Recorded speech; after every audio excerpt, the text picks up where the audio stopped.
A few years ago, I had been living under a bridge. My family kicked me out after I committed several acts of tax evasion. So there I was, on the streets of Vancouver, with not a single dollar to my name, covered in sweat and blood, resting my head on a cardboard box. But one day, suddenly, I had a spark of hope. I had decided to become a producer. I ran over to the nearest library, sat myself on the seat, and booted up that Commodore 64. But then I realized something. I could not sing. After years of eating nothing but sewer rats, my vocal cords had been destroyed by the weak attrition of man. I was going to give up. I was going to walk back to the door and shoplift some more cardboard from 7-Eleven. But right before that, my schizophrenia had finally kicked in. An angel fell from the sky and whispered into my ear, "It's okay if you can't sing. All you need to do is use vocaloid instead." And that's the story of how vocaloid had saved my life.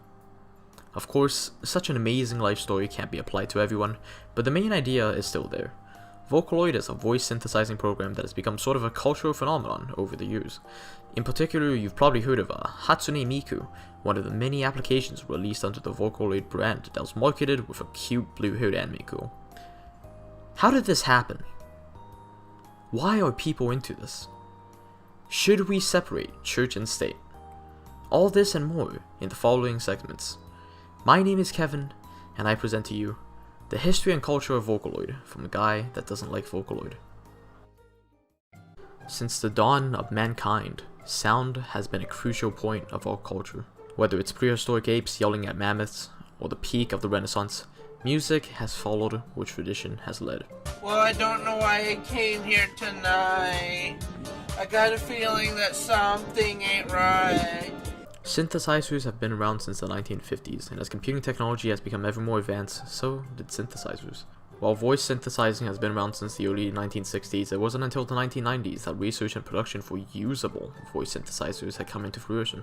In 1997, Yamaha struck a deal with Pompeu Fabule University in Spain with the goal of creating a voice warper that was meant to make one person's voice sound like another person's voice, and despite years of work, the product was never practical and needed a bass singer for every song they wanted to use it with. A few years later, however, the Daisy project came into fruition. At the time, voice synthesizers took a few days to run and would produce good results, but would always sound inhuman and required hiring a singer to create samples. This led to the idea of making a program that could synthesize voices as easily as you could do with other instruments. The original idea came from Hideki Kimochi in 2000 and was not meant to be a commercial product. However, years later, the prototype was finished and it worked very well. Sometime in May 2002, Krypton Future Media had been brought on board to develop an English version of the program, and sometime later in 2002, PowerFX and Zero G had joined the development as well. In 2003, the name for the software had been decided, and it was to be named Vocaloid, a portmanteau of the words vocal and android. And after 7 years of development, in January of 2004, Leon and Lola made their debut at NAMM show in California. Leon and Lola were marketed and sold as virtual soul vocalists, and were aimed towards the soul music genre. Both voices, however, were provided by British Africans and had a bit of a weak reception due to the fact that they sounded a bit too British for the American market. Later that year, Krypton Future Media also announced and released Maiko and Miriam, which were meant to be Japanese counterparts to Leon and Lola. The product line sold well, with Maiko selling over 3,000 copies in their first year, and while that doesn't sound like much, these products had the price numbers that rival other synthesizer products at the time. In 2007, Vocaloid 2 was announced, and unlike the first wave of Vocaloid products, Vocaloid 2 based its synthesis on voice samples rather than the analysis of human voices. The engine and its user interface also received a Japanese translation as opposed to only having English. Vocaloid 2 also came with many new features such as note auditioning, toggling between playback and rendering, and expression control. It also saw the explosion of popularity for the product outside of professional audio work through the release of the second voice bank of the engine, Hatsune Miku. Hatsune Miku alone ended up selling over 40,000 units by July of 2008 and an additional 20,000 over the course of the next 5 years. The success of the Vocaloid product line can largely be attributed to Hatsune Miku and Japanese internet culture in the years following its release, but that's something we'll get into later. Vocaloid 2 was a resounding success and marked a shift in target demographic from the American and professional markets to the Japanese and hobbyist markets. Vocaloid 2 ended release in November 2002 with support for the program ending in March of 2016.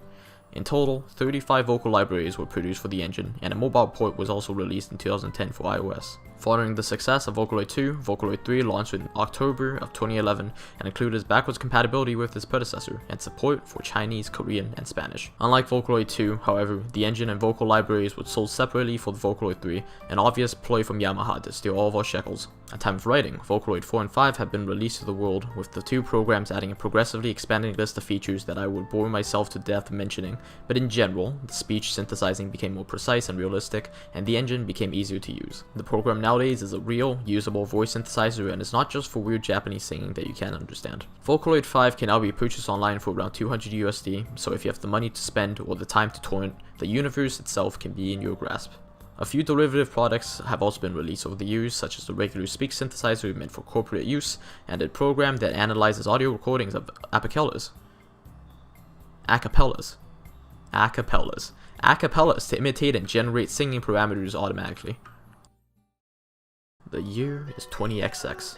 You're sitting in your room with the 4-screen parlor walls and Huawei Gucci slippers. You hop on your Windows 17 PC and open Google Chrome, consuming 4 billion gigabytes of RAM. And there she is, your new tab page, Hatsune Miku. You refuse to believe that it's real and quickly open YouTube. While all the recommendations, Hatsune Miku.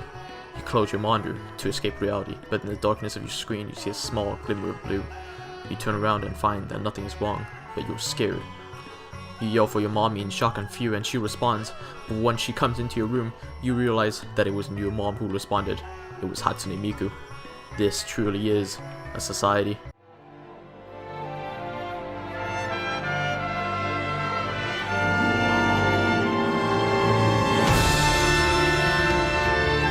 In the early 2000s, amateur music production in Japan had no good outlet. You could post it on video sharing sites like YouTube or many other music sharing sites that existed at the time, but there was little reason to seek out new artists and producers without another driving force behind it. Putting yourself out there as an amateur musician was difficult, and this applied to many other disciplines as well. That didn't mean that there was a lack of market for amateur work, but rather that nobody knew where to look beyond crawling through the deep abyss of Web 2.0 and praying that you find something worthwhile.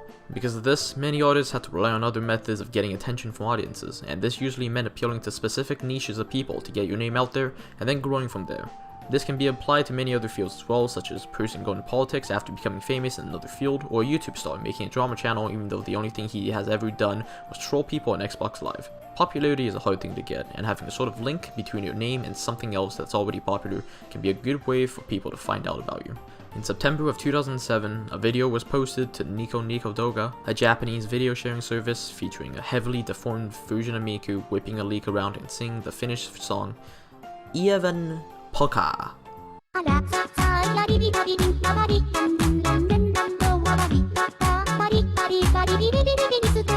Using the Hatsune Miku voice synthesizer in Vocaloid 2. Even Poka. Popularity led to many other people, both amateur and experienced, to create music with Vocaloid, and this expanded outside of music too, with both 2D and 3D animated videos growing in popularity with lots of plain art to go along with it. If you're an amateur musician back in 2007 with access to dial-up internet, there's no better way of getting your name out there than the Vocaloid community. After all, when you're not just one artist out of a sea of many, but the creator of Vocaloid content specifically, and aiming towards the people who would listen to such things, it was a lot easier to reach out with what you wanted other people to see. Soon enough, Hatsune Miku reached the Japanese mainstream, receiving a lot of press and celebrity coverage as well. Krypton Future Media, of course, easily rode the wave of popularity to stars and back, and although originally aimed towards professional producers, quickly shifted their gears for their marketing towards home audience. Everything from Hatsune Miku piano music sheets to Hatsune Miku soap has been made by some random company in Shenzhen, and with the merchandise sales in the hundreds of millions, it would be suicide for Krypton to stop anytime soon. Sega has also pumped it God knows how many Project Diva games by now, and even Domino's got into the action a few years ago. This new collaborative app was produced.